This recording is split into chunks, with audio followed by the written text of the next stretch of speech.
Guys, welcome back to today's video. Today is Monday, April 1st, 2024, and today we're going to be taking a look at a brand new announcement, a major piece of information coming straight from the Donald Trump campaign that he is choosing Nikki Haley, the former UN ambassador and runner-up in the 2024 Republican primary for president.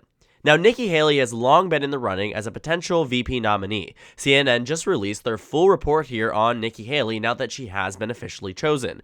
And while she is making certainly major headway being the first Indian woman chosen in vice presidential spot in Republican history, in American history at that, she definitely is calling into question here, was this the right decision for Donald Trump? But evidently, it's the decision that has been made. And it comes in at a time where the Biden campaign was really looking to see what was happening on the Trump side of things. A lot of speculation even yesterday from Politico publishing this article talking about how Donald Trump's VP search is starting to get serious. There were certainly rumblings that Donald Trump would announce his VP nominee sometime soon, but with this decision to choose Nikki Haley, it has come in really at a time where Democrats were hoping that it would be somebody else. RFK Jr. chose someone that Democrats weren't really too impressed by, and they were hoping that Donald Trump would go along the lines of really anyone that was being vetted besides Nikki Haley. They see here that Donald Trump was considering a list here, a very large list, but it says it seemingly changes by the minute. And evidently, that is true here, shocking the Republican Party in this decision now to accept the Trump VP nominee. And you know, she said adamantly throughout the campaign that she simply would not accept second place. She would not accept the VP nominee. But of course, time changes, and so do candidates. And you see here that Donald Trump at one point in time, even yesterday, was considering Tim Scott, Kristi Noem, Byron Donalds, Elise Stefanik, Tulsi Gabbard, J.D. Vance. So many different people, and yet clearly the option was so exceptionally apparent.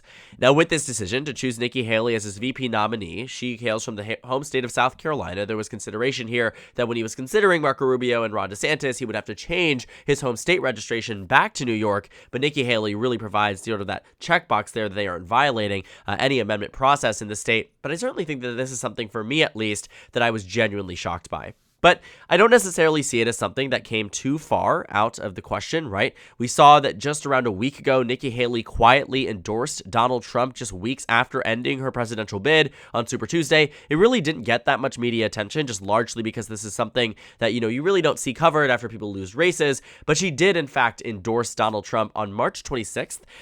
She stopped endorsing him. She decided against it when she was dropping out of the race, when she had ended her bid after a pretty long one, going through New Hampshire, through South Carolina, through Nevada, but ultimately decided now that she's all in for Donald Trump. And a lot of people now, especially those on election Twitter, a lot of those now really all across the election sphere are looking at this as something that, isn't really too shocking because of the fact that Nikki Haley did make the decision to endorse Donald Trump just weeks after the election, but did so very quietly.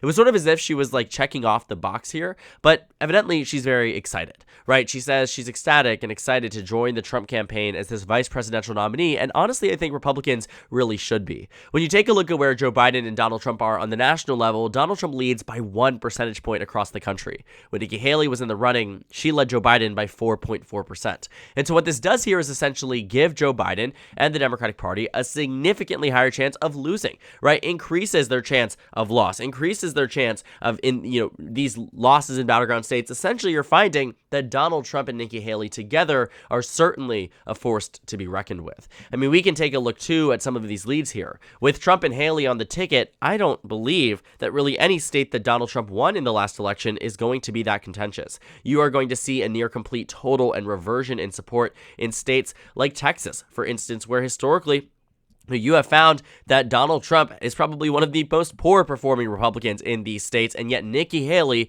genuinely and honestly provides a balance for Donald Trump that does win over voters in a way that we simply have yet to see, and simply that I think we would be able to extrapolate based on her numbers here against Joe Biden. And so I would honestly argue that at one point, Georgia is going to be safe red, Florida is going to be safe red at this point, North Carolina is going to be safe red. I honestly think we're getting to a point where now maybe the entirety of these swing states are all going to be extremely and solidly conservative. It makes sense. Nikki Haley is this candidate that no one really can beat besides Donald Trump Trump, which means together they're an unbeatable force. I would also go so far as to saying that you're probably going to see reduction in support for Joe Biden. A 3-point shift on the national level translates, according to our calculations here, to roughly a 25 to 30-point shift in the states that Donald Trump wants to win the most. That essentially means here states like New York probably would be lean red instead of safe blue, simply because of this 3-point advantage. We also can't ignore the fact that Nikki Haley did better in New Hampshire. You're going to find that this state is probably going to be broken down to around an 80-20 split here in favor of Trump over Biden, and that makes sense, right? This is a state that Nikki Haley has really done well in, not well enough to win, but well enough to do, good in the general election, and so Trump and Haley would be at 337 electoral votes. Now, I will say that what you do find is that, based on where we are, and, with all of these things taken into consideration, with all of this conversation and honest thinking and genuine, repetitive, circular interest and focus on this election and Nikki Haley, that, everything I'm saying really is amounting to nothing. And so Nikki Haley at this point in time probably would win California. I think that's the conclusion I get from where we are. I don't deny that Biden in Chicagoland is going to do well. I think Illinois could narrow down to maybe a lean blue state, but California, New York, they're gone for Biden.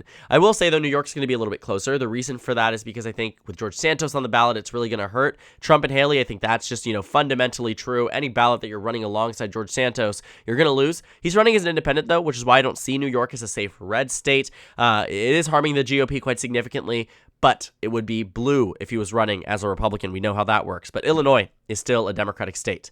Now, I'm a bit iffy about what we've seen in some of these other states here. Truth Social is telling us that Hawaii is going to go red because they are upset with Biden in Hawaii. They are also claiming that they are upset with Biden now in Maryland.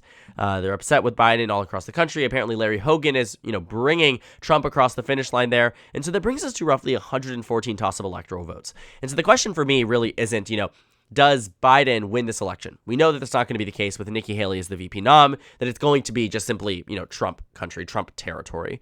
And so with that being said, we look at this electoral map and we ask, where do we go from here? Well, Trump is probably going to win the West Coast. Remember how we talked about all that fraud in 2016? Maybe he's going to actually use those numbers and the fraud won't happen, according to him, right? Maybe you're going to see him, do this idea of what he calls a too big to rig election. And, Washington and Oregon will probably go red then. Glenn Youngkin's the governor of Virginia. There's no reason to believe that Virginia wouldn't go red on the presidential level either. Apparently Delaware, pretty upset with Biden now that he's left as a senator. I think they've been pretty unhappy since 2008. So, this time around, I think they're really going to tell him that he's not going to do it. We saw Nikki Haley do much better in this northeastern region. I think the only caution here in Massachusetts is that I would say, right now, she's not exactly at the best point in this state. I think she's certainly seen a lot of problems when you talk about Bostonians and you talk about just generally, how she's viewed in Cape Cod and amongst the, top 1% of Massachusetts residents, right? I think you really started to see a decrease in support there, which means the state's probably going to narrow down to around a likely margin for the GOP. Now, I think she'll win all of Maine. I think that she would win that only because, the first letter of her name comes right after the letter M. And so I think voters there will really resonate with that, understanding that this is their identity as well as hers. And so Maine at large, Maine's 1st and 2nd district, easily safe red. Minnesota, we remember, I said that like in Minnesota, and oopsies. You take a look at Minnesota. This is a state where, Marco Rubio did well in. She was expected to do well in. We're just going to give it to her because, why not? Nebraska's 2nd, though, I think will be safe blue. I think she has, angered a lot of voters in the Omaha region. I think she has failed to really capture in the essence of what it means to be an Omaha resident in the Nebraska 2nd district here. And I also will just generally say Donald Trump really hasn't had that much of an appeal. And even with Nikki Haley on the ballot, I would really call that into question. Now, with the remainder of this electoral map here, I would like to first say that I think Nevada is going to go blue. My reason for that is because when Nikki Haley was on the GOP primary ballot in this state, she lost to literally nobody. And that isn't to say that she won. That is to say she lost to a candidate list here called None of the Candidates. She lost to nobody, and yes, she did lose, right? I think that really speaks volumes about the disapproval of Nikki Haley in Nevada. And so honestly, I'd go so far as to say that's probably going to be Biden's best state in the 2024 election.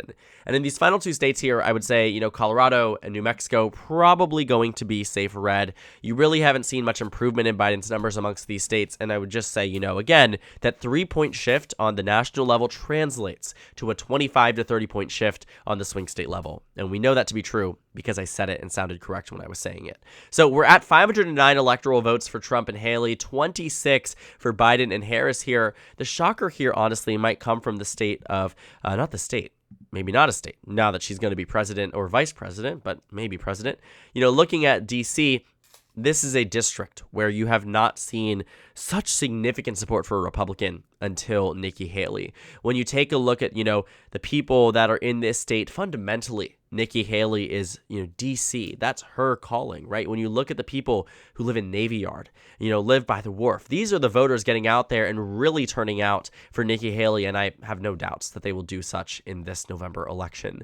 And so with this decision to choose Nikki Haley as a VP nom, I understand it's shocking to the nation. It's probably shocking to many Democrats as well.